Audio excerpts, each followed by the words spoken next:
Siapa penabur itu? Ya, tadi yang ditabur benih firman, ya kan, yang ditabur benih firman. Tanahnya itu hati kita. Pertanyaannya, siapa yang menabur? Siapa sang penabur? Ya tentu Tuhan. Tuhan yang menabur.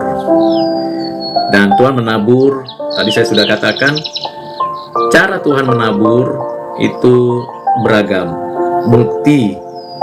Jadi cara Tuhan menabur memberikan kepada kita semacam pengertian ketika dia menabur, itu benar-benar menabur dengan kuasa dan otoritasnya. Dengan kuasa dan otoritasnya. Jadi cara dia menabur dengan kuasa dan otoritasnya. Apakah Tuhan menabur dengan sembarangan? Tentu tidak, saudara. Walaupun nampaknya, kalau kita tadi perhatikan, ketika dia menabur, nampaknya ya saudara, ada yang di jalan, seperti sembarangan nih penabur naruh di situ. Atau ada yang di bebatuan atau di lalang. Kok waktu Tuhan menabur itu tidak diberikan saja langsung kepada tanah itu? Kenapa dia tabur sana, tabur sini? Seolah-olah dia menaburnya itu acak. Artinya random. Ya tabur sini dulu, tabur sini dulu, tabur sini dulu gitu. Tidak demikian, saudara. Tuhan tidak menabur random. Ya karena memang Tuhan menyampaikan firman kan. Kepada siapa saja Tuhan menyampaikan firman. Ketika orang banyak itu datang dan mau mendengar seperti khotbah di bukit, ketika ada orang yang mau minta disembuhkan Tuhan, kalau Tuhan kehendaki dia sembuhkan. Tuhan menabur di mana Tuhan mau menabur. Tetapi siapa yang diberikan Tuhan karunia supaya taburannya itu, firman yang ditaburnya itu mendapatkan apa? Mendapatkan satu kesuburan, bertumbuh, berakar. Ya tentunya kita harus tahu ketika itu terjadi itu karena kasih karunia.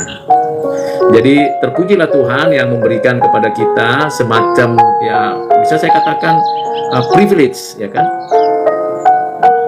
Tuhan memang menabur di pinggiran, di bebatuan, di lalang-lalang itu, dan di tanah.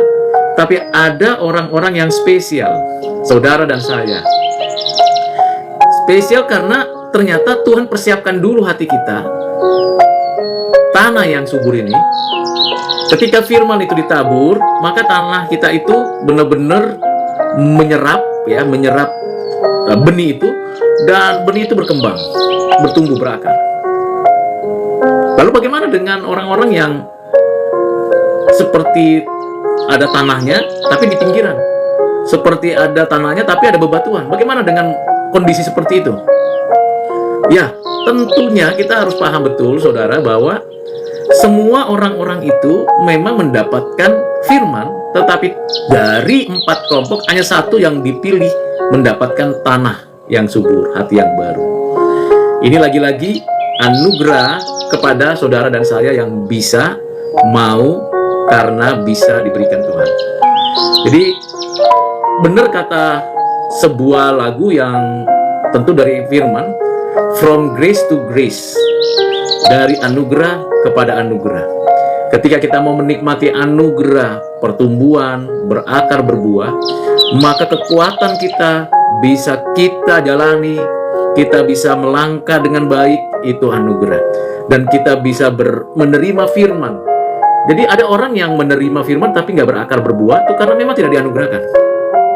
Wah, itu menjadi sesuatu yang sungguh tidak mudah. Tapi ada orang yang menabur, lalu kemudian dia merenungkannya dan melakukannya.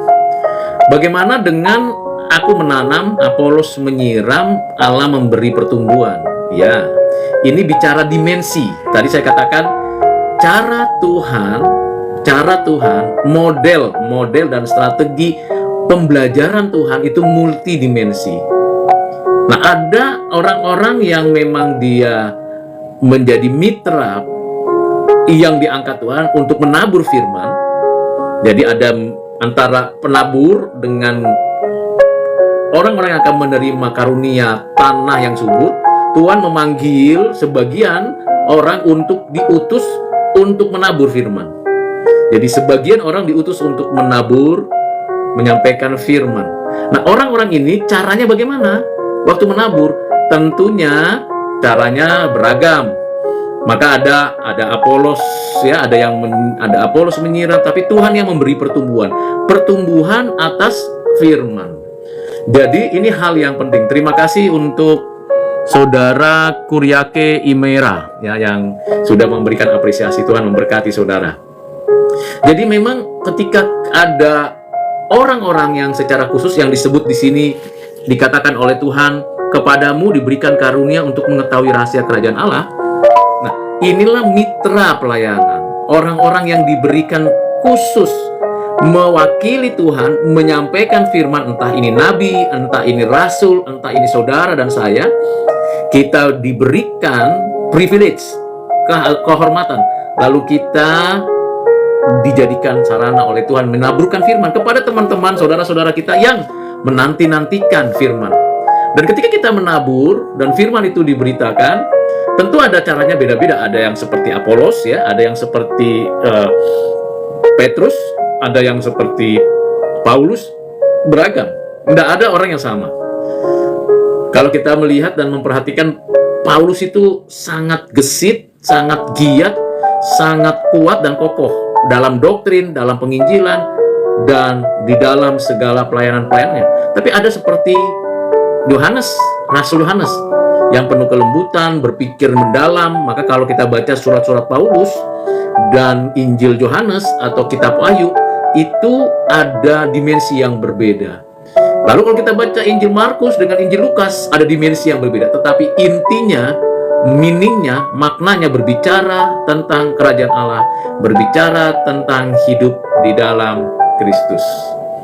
Nah, ini menjadi hal yang sangat baik sekali untuk kita memahami tentang menabur. Nah, bagaimana kalau kita diberikan Tuhan satu pengutusan?